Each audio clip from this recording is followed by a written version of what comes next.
The Ruthless Elimination of Hurry from John Mark Comer is one of those books that just grabbed me as soon as I heard the title. My business partner suggested it a while ago, and I read it, and it was fantastic. I'm excited to walk you through it.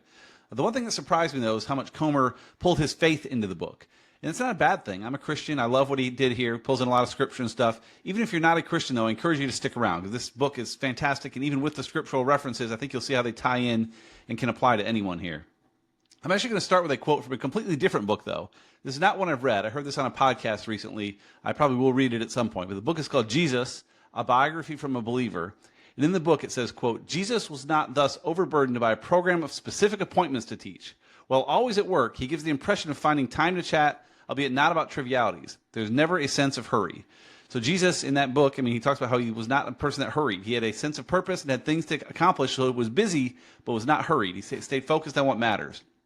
And so with this book here, they get into Comer shares early on how he says, in America, you can be a success as a pastor and a failure as an apprentice of Jesus, meaning pastors can get so overworked and so busy and so hurried that they're not doing a great job of that. And so what's going on here? So he digs in with the hurry being the great enemy of spiritual life. He pulls a quote from Carl Jung that says, hurry is not of the devil, hurry is the devil. More importantly, he says, quote, hurry and love are incompatible. And then lastly, he kind of says, to restate, love, joy, and peace are at the heart of all Jesus is trying to grow in the soil of your life, and all three are incompatible with hurry. So he talks a lot about how hurry is the problem, and I think a lot of us recognize that already. Again, the title drew me in, and so I knew the title. I already knew hurry was a problem, and it's something I struggle with. Certainly, I think we all struggle with to a degree.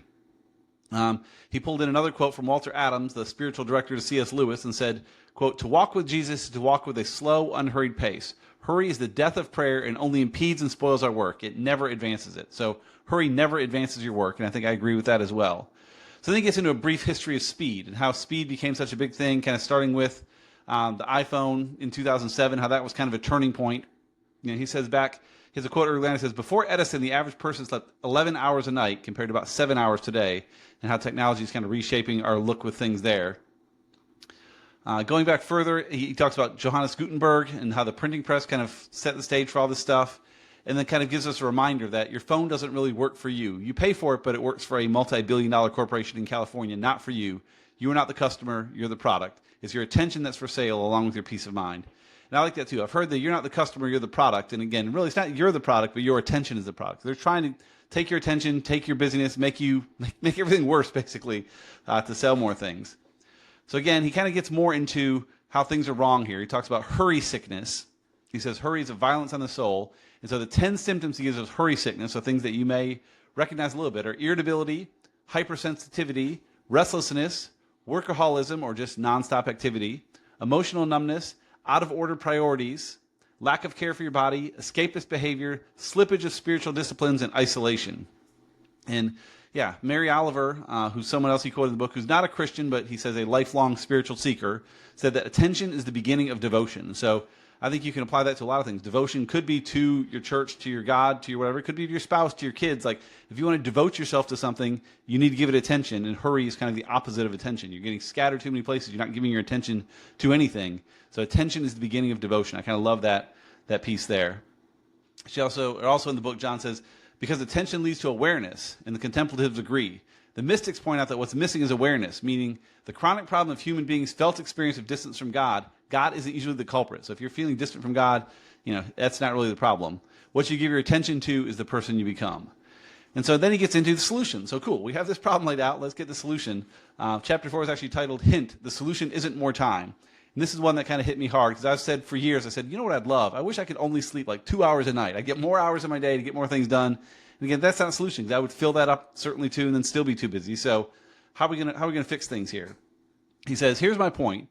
The solution to an overbusy life is not more time. It's to slow down and simplify our lives around what really matters. And so he talks about limitations we have. He gives 10 limitations that we're all facing. And I love these. This is an interesting one to see what are we limited by. And so we're limited by 1, our bodies, our minds, our giftings, our personalities and emotional wiring. Number 5 is our families of origin, our socioeconomic origins, our education and careers, our season of life and their responsibilities, our 80 or so years of life, and then God's call on our lives. And all things that can limit what we're able to do. And so we all have different places for how that can go. So next he talked about the easy yoke, kind of talking about the easy yoke in Matthew 11. My yoke is easy, my burden is light. type thing. So how does that work? How does Jesus make that work? He talks more about that, but he really ultimately gets into an easy life isn't an option. Like we're not saying in this book like we're going to make your life easy, but an easy yoke is. Like you can still control things. You're going to still have your trouble. You're going to have financial issues. You have financial or issues in your marriage or with your kids or with work, or there's going to be problems. We're not escaping all the problems. Easy life is not an option, but an easy yoke is. You can still handle yourself, handle life, reduce hurry, and make things work a little bit better. So he talks about how this is a rule of life, gets into some of the spiritual disciplines. What I really like though is he gets into part 3 of the book, the 4 practices for unhurrying your life. He unpacks these quite a bit. So the 4 practices we'll kind of dig into a little bit. 1 is silence and solitude. 2 is Sabbath. 3 is simplicity. And 4 is slowing. And so all the S's there, but they all kind of work together. So it gets into silence and solitude a little bit and talks about how Jesus withdrew to solitary places for prayer. Quoted Henry Nouwen saying, without solitude, it is virtually impossible to live a spiritual life. Solitude is essential for that. The Sabbath one is more interesting. I really want to dig more into this myself, frankly. Just having that stop day, a day that's just set aside to not be doing other things. I actually met with a guy not too long ago that honored the Sabbath every Saturday and did a great job with it. He was a pastor out in California, and his Sabbath was amazing. And he just read and hung out with his wife and, did some things, but made sure not to work and, followed the Sabbath. It was great. Not many people do that. Even here around us, we have Chick-fil-A that's closed on Sunday, but people mostly just wish they were open on Sunday and go somewhere else instead. So I appreciate what they try to do there, but it doesn't really fall off to the rest of us as well as it should. But it really should. Walter Brueggemann was quoted in the book. He said, quote, people who keep Sabbath live all 7 days differently. So he says, watch out for the Sabbath. It will mess with you. First, it will mess with one day of your week. Then it will mess with your whole week. And so being able to take that day off to really think and recharge, which, again, I've not practiced yet. I would like to. I need to dig into that some more. But the idea of it is fascinating. He talks more about how to use it as rest and worship, how to use it as resistance. There's lots of great uses for Sabbath if you can do it right. And it's something we should look at. The second one he talks about is simplicity. He says Jesus taught that life does not consist in an abundance of possessions. In Luke 12:15, it's not all about your possessions. He advocates for minimalism, defining simplicity as, quote, the intentional promotion of the things we most value and the removal of everything that distracts us from them. So if and when you do that, you'll be happier. Duh, he says. That's a quote from the book. Everybody knows that.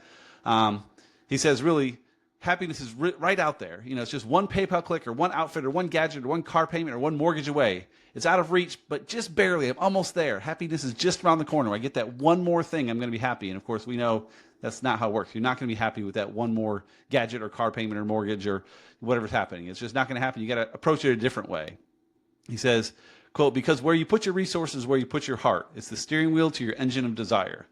So he gives some principles for simplicity, two pretty simple, I thought it was just 12 simple principles for simplicity. So let's run through those real quick. So I love how these lay out here. So it's about buying things and really about not buying things. So the first one, before you buy something, ask yourself, what is the true cost of this item? What's it going to take up in terms of time or additional expenses or whatever? He says, before you buy, ask yourself, by buying this, am I oppressing the poor or harming the earth? And that's becoming increasingly difficult. He says, I'll quote here from the book. He says, it's easy to post something on Instagram about how there are 28 million slaves in the world today. We need to end it. That's great. I'm all for it, genuinely. But many of the clothes we're wearing for our selfie that we took on a device made in rural China are causing it, not ending it. So it's much easier said than done. But when you're buying something, really, what is the deeper factors of that? Number 3 says never impulse buy. Number 4, when you do buy, opt for fewer, better things. How can I live with less? How can I get more out of buying less? Number 5, when you can share. Related, number 6, get into the habit of giving things away. Live by a budget. Learn to enjoy things without owning them. If you want to buy a boat, you can go rent a boat for a fun weekend rather than buying it. Things like that. Number 9, cultivate a deep appreciation for creation. Number 10, cultivate a deep appreciation for the simple pleasures. 11, recognize advertising for what it is, propaganda, and call out the lie. And then number 12, lead a cheerful, happy revolt against the spirit of materialism. And so, he's big on simplifying your life in a lot of ways. Again, he talks about simplifying in terms of time and calendaring and all that kind of stuff in terms of work, but it's also in terms of the things you buy and things you spend your money on, because you're spending money on it, which is costing you time to come up with the money and a lot of times then time to invest into the thing you bought. And so it can make a big difference. I love this idea of his. This feels kind of Steve Jobs-ish in terms of his outfits he wears. It's a longer quote, but I'm going to read it because it's something I may try to go for at some point. I said, quote, the first time I went through my closet, I decided to limit my wardrobe to 6 outfits per season, one for every day of the week, with Sunday as a choose-your-own-adventure day. I literally had an outfit schedule on the inside of my closet door. If you saw me on Monday, I was wearing my gray sweatshirt and black jeans. So I cut it in half and went down to 3 outfits per season. Now I was wearing my gray sweatshirt on Monday, Wednesday, Friday. I loved it. Recently, I went down to 2 for summer. I alternate every other day, and it feels great. I love each outfit. They were both ethically and environmentally sourced. And for the first time I can ever remember, I have extra money in my clothing budget and no need to spend it or desire to. So, cool idea. I really like the thought of that. Something I may get into eventually. I'm not sure what that outfit would be is kind of where I struggle, but I think it's a neat idea, an interesting way to simplify your costs, your decision making. Again, he said they were ethically and environmentally sourced. You can really take your time to find the right sources to get them. It can be fantastic. Next up, he has a chapter on slowing. And again, he gets a lot more rules in here. This book is full of rules, and I like the rules because they're really just ideas. Talks about from driving the speed limit to getting the longest checkout line. Just find ways to slow yourself down. It's all about slowing. He said that he said, quote, I've started to notice that the anti-rule people are often anti-schedule people, and anti-schedule people frequently live in a way that is reactive, not proactive. As more passengers than driver, consumer than creator, life happens to them more than through them. So it's not saying you shouldn't schedule things. You should schedule things to make sure your life is balanced the way you want. So then he gets into some of those ideas to gamify driving into the spiritual discipline of slowing. So how do you slow down? First one is literally drive the speed limit. Don't worry about trying to race that guy to the next light and do all that. I've been pretty good about that historically because I know that by going a few extra miles an hour and cutting a few people off and doing all that, I'm going to get there like 20 seconds sooner. Like it's not worth the effort. Just slow down, relax, enjoy life. It's all good. 2, get in the slow lane. He talks about that. Come to a full stop at stop signs. Don't text and drive, which is, I think, in his case, wise in terms of focus and spirituality and stuff. But also, don't kill yourself texting and driving. Show up 10 minutes for an early appointment. Sans phone, so just show up early for an appointment. Don't have your phone out the whole time. I was listening to another podcast recently where guy said he went to the doctor's office. He got there like 15 minutes early and just kind of sat there. He just wanted to kind of just sit and let his mind wander a little bit. Didn't look at the magazines or TV or whatever. And people were looking at him kind of funny. Like, why is this guy not on his phone or doing something? Just hanging out there. But that can be fantastic for just coming with ideas and just letting your mind rest a little bit. Number 6, he says, get in the longest line at the grocery store.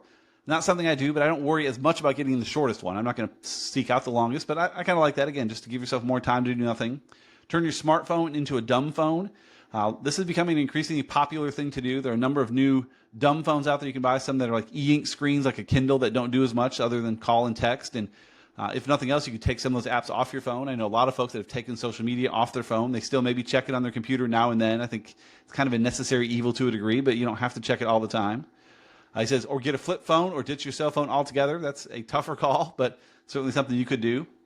Number 9, like he says, parent your phone, put it to bed before you, and make it sleep in. So give yourself time before you go to sleep and when you wake up in the morning without your phone, which can be fantastic. Further, he says, keep your phone off until after your morning quiet time. So have some time in the morning before you get your phone out.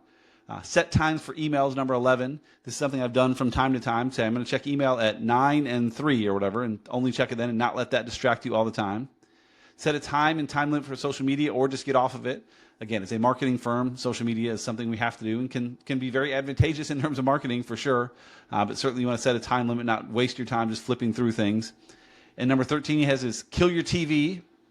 Number 14 is single task. We've talked about this in previous episodes, that multitasking is a myth. You can pretend to multitask, but you can't really do it. So instead of trying to multitask and just making yourself, getting a little frenzy, just focus on one thing. Say, here's what I'm going to focus on.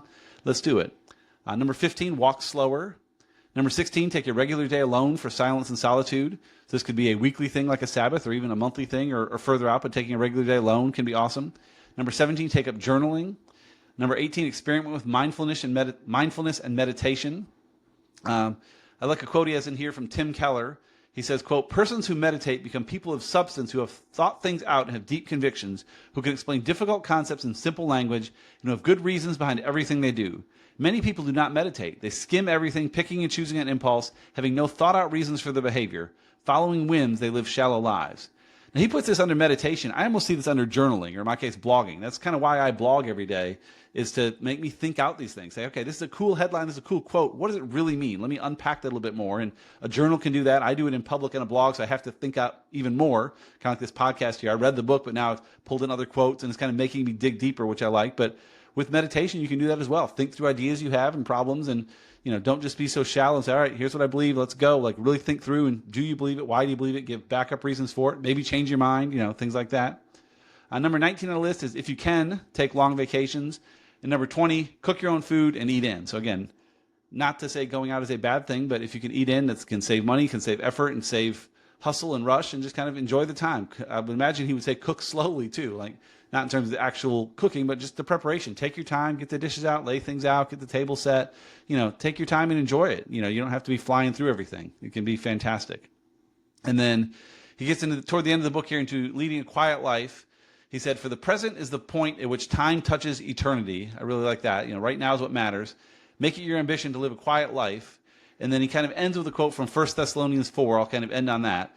"For indeed, you practice it all toward the brothers and sisters who are in Macedonia. But we urge you, brothers and sisters, to excel even more and to make it your ambition to lead a quiet life and attend to your own business and work with your hands, just as we instructed you." So, fantastic book from John Mark Comer. It's only about a 5-hour Audible, so it's not too long. That's how I kind of measure books, is by Audible rather than pages, because pages can be so different. But yeah, so 5 hours is not bad. It's a fantastic book. I encourage you to give it a listen. If you have any great insights you gain from it, certainly let me know. Enjoy.